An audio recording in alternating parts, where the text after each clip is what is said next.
కల్కి సినిమా 1000 కోట్ల దిశగా పరుగులు పెడుతుంది. ప్రభాస్ కెరియర్లో సలార్ తర్వాత ఇది మరో విజయం కాగా, ఇండియాలో చాలామంది ఈ సినిమా చూసిన తర్వాత ఒక హాలీవుడ్ సినిమా చూసిన ఫీల్ ఉందంటూ కామెంట్లు చేస్తున్నారు. ఇప్పటి వరకు ప్రభాస్ చేసిన అన్ని సినిమాల కంటే కూడా కల్కి సినిమాకి ఎక్కువ మార్కులు పడుతున్నాయి. అలాగే రాజమౌళి లాంటి ఒక డైరెక్టర్ని ఇప్పటి వరకు అందరూ ఒక గొప్ప డైరెక్టర్గా గుర్తించిన ప్రస్తుతం నాగ్ అశ్విన్ గురించి అందరూ మాట్లాడుకుంటున్నారు. చాలా లాజికల్గా సినిమా తీశాడు అని హాలీవుడ్ వారికి కూడా దిమ్మ తిరిగిపోయేలా ఈ సినిమా ఉంది అంటూ కామెంట్లు చేస్తున్నారు. ఈ తరుణంలో ప్రభాస్ పై మరో కుట్ర జరగబోతున్నట్లుగా ప్రస్తుత పరిస్థితులు కనిపిస్తున్నాయి. తాజాగా తనను తాను క్రిటిక్ అంటూ బాలీవుడ్ మీడియాలో సందడి చేసే కేఆర్కే ప్రస్తుతం కల్కి సినిమాపై విషం చిమ్మాడు. ప్రభాస్ అన్ని సినిమాలపై కూడా ఈ సదరు క్రిటిక్ నెగటివ్ ట్రోలింగ్ చేస్తూనే ఉన్నాడు. ఆయన నటించిన బాహుబలి గానీ, కల్కి, సలార్ ఏ సినిమాపై కూడా పాజిటివ్ గా రెస్పాండ్ అవ్వలేదు.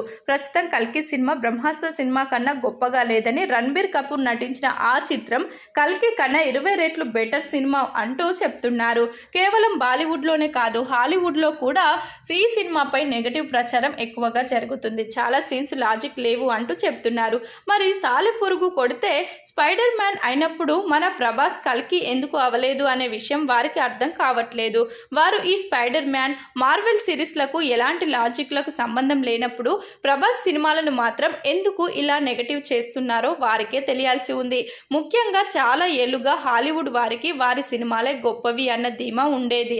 ఇప్పుడు వారిని కూడా తలదన్నే రీతిలో మన తెలుగు సినిమాలు వస్తున్నాయి కాబట్టి ఓర్చుకోలేని గుణంతో ఇలా నెగటివ్గా మాట్లాడుతూ విషం చిమ్మే ప్రయత్నం చేస్తున్నారు. ఎవరు ఎన్ని చెత్త వ్యాఖ్యలు చేసినా కూడా నిజమైన కంటెంట్ ఉన్న సినిమాని ఆపే దమ్ము ఎవరికి ఉండదు. ఇది మరోసారి ప్రభాస్ విషయంలో రుజువైంది.